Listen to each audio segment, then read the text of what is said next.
participates not only in a wide variety of sport competitions and non-competitive recreational pursuits, but also in working activities, including police work, agriculture, entertainment, and assisted learning and therapy.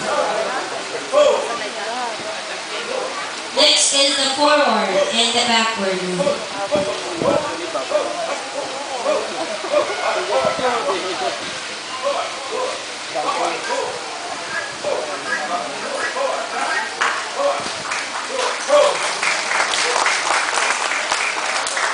Thank you for the basic obedience behavior again. That is for Ziva, our lovely miniature mayor. And now it's Johnny's turn. And because Johnny is not an ordinary monkey, he's going to show to all of you his very special skill when it comes to fencing.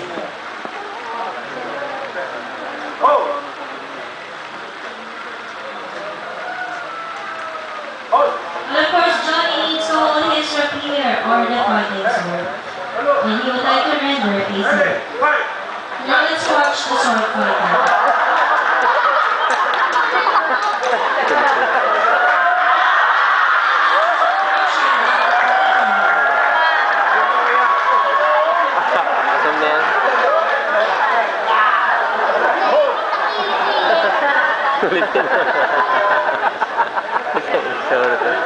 Problema tirahan ito, no?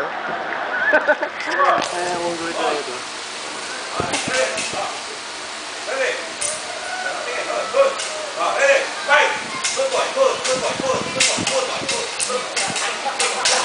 Puros talaga, no?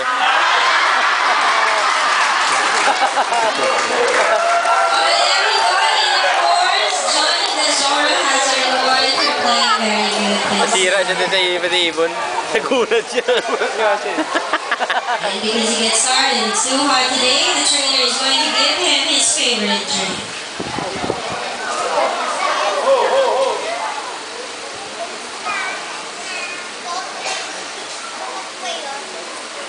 Nahugas na yun.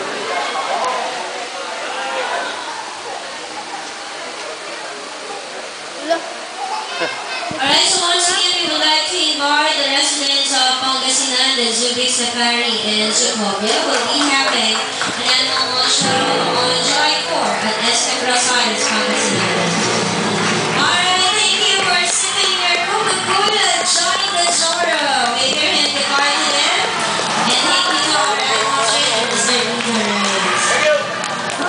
Alright, so before we go into the show, I'd like to thank performers for today's parade. Thank you very much to the young items. And Agos, if you have met all our friends, now is the right time to talk about them. The reason why they are here is because they serve as the ambassadors